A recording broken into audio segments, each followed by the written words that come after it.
Hey everybody, I just wanted to, I moved here to Ohio about 3 years ago, and I was so welcomed and everything that I figured I want to do a video. And I think after 3 years of spending most of my time here, I can honestly say I know the area and know the people in the state and everything. And I would just like to uh, put out my video welcoming the next group of people that are thinking about maybe spending some time in Ohio or maybe even moving here. I just want to give you guys this video so that you can see some of the things that can happen if you get the chance to come here and visit, or do your vacationing here, or just if you come here and like it and decide to move. I'll go through and I'll give you some of the things that's happened to me that just just keep smiles on my face in Ohio. It's just God's country. It's God's country. At least that's what they think. At least that's what they think. Now, I'm sure at one time it was God's country. Ohio, it goes way back. And I'm sure when one of the first cities went up in this state, I'm sure they were God fearing people at that time. But make no mistake, God's here. He's just thin. It's just so thin. There's just not that many people that believe in God. They claim they do. They claim to be Christians, but they definitely don't walk the walk or talk the talk. Let me just start off with when we first moved here 3 years ago.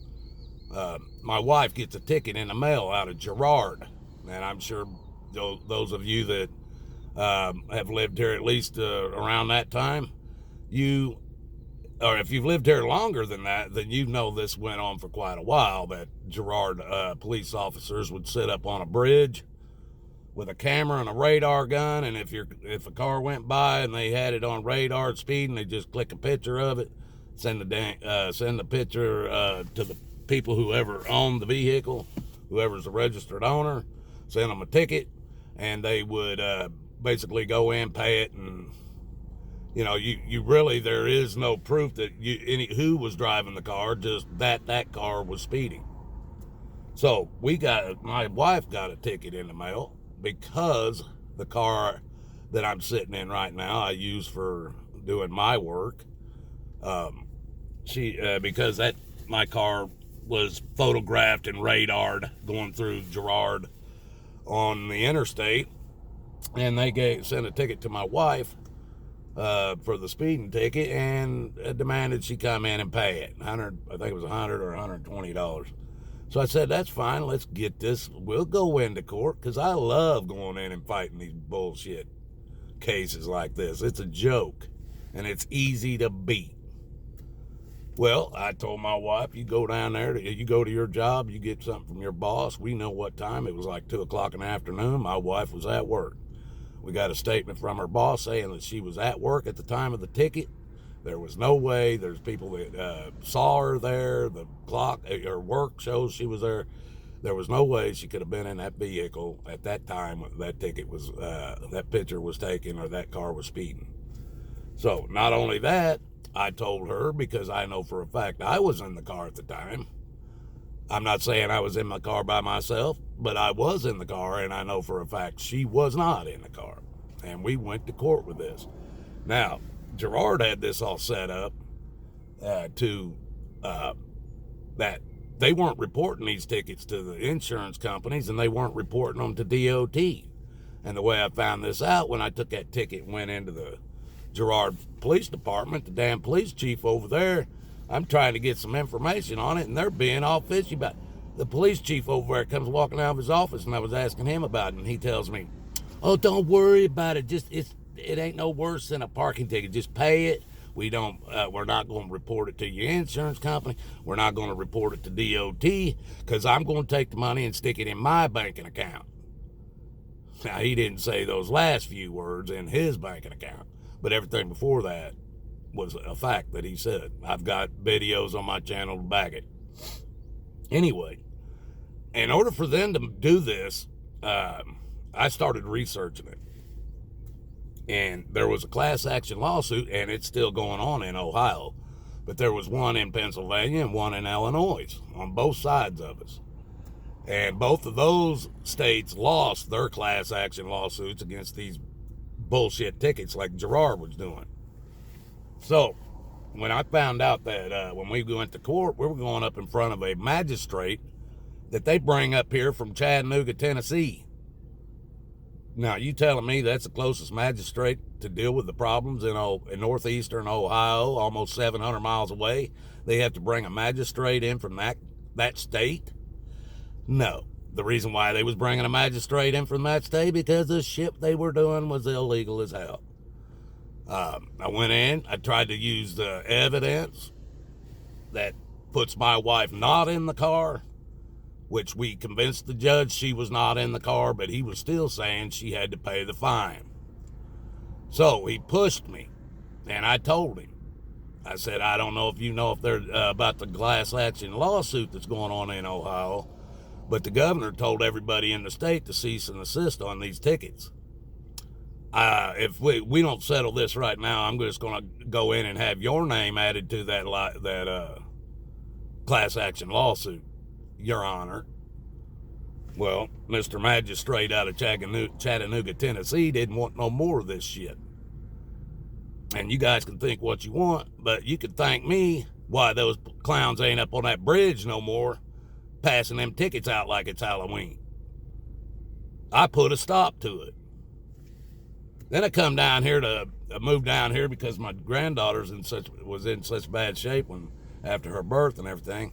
We had to rent a house over here in Boardman instead of running 800-mile round trip back and forth to Indiana. So we did that.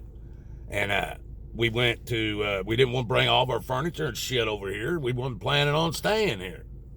So we went to Rent-A-Center and rented a washer and dryer. We had a washer and dryer, but everything around, it was all electric. Everything around here seemed to be gas. So the wife wanted a new washer and dryer. So we went to Rent-A-Center and got one on payments. 2 days later, Rent-A-Center shows up at my house.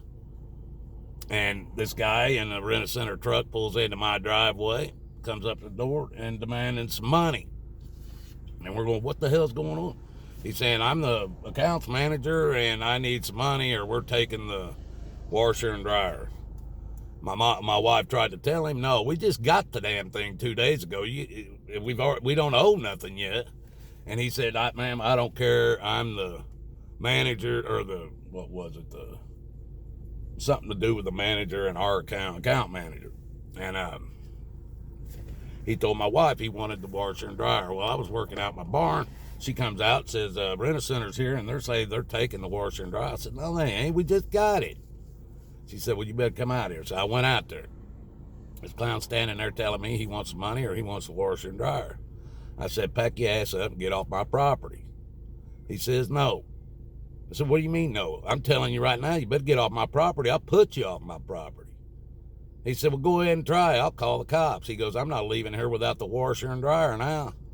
I said, well, what the fuck you mean? I said, how you think you're going to get it if I don't open my door and let you in there to get it? He goes, I'll call the cops around here. The cops will go in there and they'll kick in your door if they have to, take you to jail, and they'll let me in there to get my shit. I said, you think so? Call them. Because by the time I get here, I'll be inside with a loaded weapon. Nobody's kicking in my doors. Well, my wife, but thankful before it got that far, finally got his boss on the phone. And his boss was flipping out, said, would you please hand the phone to him? And so my wife gave him the phone. His boss told him, get the fuck out of there, and he did. Now, about 3 or 4 months later, I have a kid down the street that me and my son's sitting on a porch. The kid down the street, he's out, he's doing something. There was always cops at their house or their friend's house across the street dealing with these kids. I don't know why, but I didn't know why. I kind of know why now, but one cop showed up. I wasn't thinking nothing about it. I'm sitting on the porch bullshitting with my son. Here come, all of a sudden, I see 2 or 3 more cop cars pull in down there. Now, these boys helped move.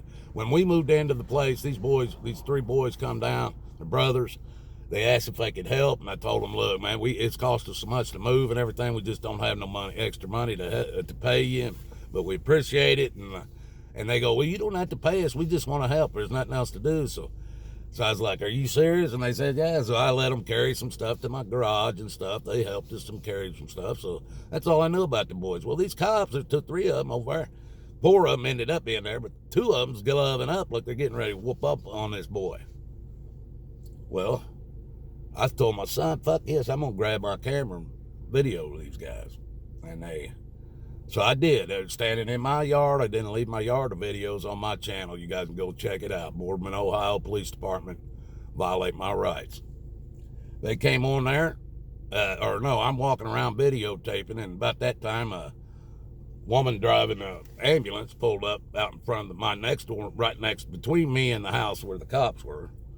And she gets out and she's talking to one of the women in the neighborhood there.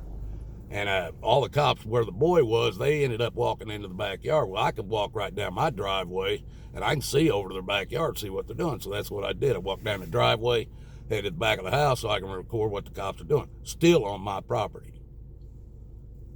They then went, this ambulance woman, as I'm walking towards the backyard, she's screaming at me, sir, hey, quit videotaping. And finally, I get all the way in my backyard. She's been screaming at me from across from the front, out by the street. She's screaming all the way at me into my backyard, telling me to put my phone down. I finally look at her and say, fuck you. Well, that pissed off the Boardman cops. They decided they're going to come over and try to intimidate me. And they didn't, but I had 4 of them surrounding me in my yard. I hadn't broken no laws. They're in my yard telling me I can't do this, telling me to go in my fucking house, trying to give me commands that they had no command over me. And they lost. I then went to their lieutenant after they finally left and asked for a complaint form on those officers. And I told them I'd need a name. Well, their lieutenant gave me 4 fake names. The lieutenant of the Boardman Township Police Department gave me 4 fake names to cover up what his boys had done. Now, I sent this clown the video of what his boys had done, and he sent me back an email telling me I was lucky. He goes, his officers didn't do a damn thing. Like I said, the video's on my channel. He said those officers didn't do a damn thing, and I was lucky I didn't go to jail for disorderly conduct. Never left my yard, never broke the law, nothing. They came to me. Now, right before that, I think, did I tell you guys about no, I don't think I did. About 3 months before that happened, I get a call from my landlord. My landlord calls me and says, zoning department wants to come in the house and do an inspection. I said, well, tell them to get a warrant. And he said, no, that ain't the way this works. He goes, I'd like to have you there when we're going through your house, but if you're not going to let us do it, then we'll go there when you're not there and we'll go through it and do it. I said, oh yeah? And I said, well, I'm coming home. And they were there. They showed up. And I told the clown not to come in my house, and I videotaped it. I think it's on my channel, matter of fact. But after they was done, I went over to the zoning department and asked for a complaint form and what the law states on what they have the right to do. Well, come find out, I was right. They needed a little warrant if I wasn't just going to let them on the property. And so there's 2 times they violated my rights in about 5 months. They came, and one of them, they got all the way in my fucking house without a warrant. Now, I've kind of let that shit go, and then all this shit last year. I've been trespassed. I'm not even allowed in a lot of these doggone stores around here. The Boardman Police Department has trespassed me from Five Guys restaurant permanently, according to them. And now, the final straw. The governor of Ohio, that fucking turkey neck chicken shit coward, he called up for this governor's mandate on these masks. Well, and he put a medical exemption in it. he didn't do nothing about it. You could walk all over that medical exemption, and they did. They walked all over me.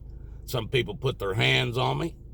I haven't been allowed in most of these stores around here for about a year now, and they basically it's gotten to the point now that even the doctors will not see me, and they've cut me off of all of my medications. I've been off of my heart medication, which they say will kill me, for 2 or 3 weeks now, and this is the thanks I get from coming to Ohio, because I could be in Florida or any one of these other states right now that doesn't have the mask mandate still in place, and I could get my prescriptions probably filled without wearing a mask. But the problem with that is then now they want to stick a needle in my arm, draw blood to do blood work. That ain't going to happen for a while, because I don't trust anybody in the medical field today. So, because I moved to Ohio, I've been fighting police cases. I beat these clowns down there with my videos in Boardman. This is how people treat people that aren't from here and that don't live here permanently. These people look at me like I'm scum, like I'm a walking infection. Every one of them around here. I fell one day, and I fell hard, and I hurt my arm. And I mean, I'm 60 years old, people. I fell and hurt myself and couldn't get myself up. People walked past me, didn't say a word, didn't say boo. I'm laying there in front of my Jeep where I tripped over the curb and fell, and almost, I think I did crack a bone in my shoulder. But I ain't going to the doctor to have anything done about it. People left me laying there. They didn't give a shit. The people inside the store stood in the window and looked at me laying on the ground. Nobody even offered to help me. That's what kind of people are in Ohio. I turn around here and I walk around this place, and I'm walking through going into a store to pick up some food, or over here at a grocery store to try to get me something, or inside to get me some something to drink or gas or whatever. I usually walk around looking at people's eyes, because I can see who are good and who aren't through their eyes. The eyes are the windows to the soul. Well, I don't see God in these people's eyes. It's gotten so bad that I don't even look into their eyes anymore. I walk past people, I look down, I keep my hat. I don't even want them looking in my eyes, because they're evil. These people are evil, buddy. If they will do what they've done to me, they'll do it to any damn buddy. And that's Ohio for you, people. I hope you enjoy it, because I sure as hell haven't. May God bless us all. That's the only way out of this. And don't come to fucking Ohio. Make no mistakes, people. I love you, and so does God. I'm gone.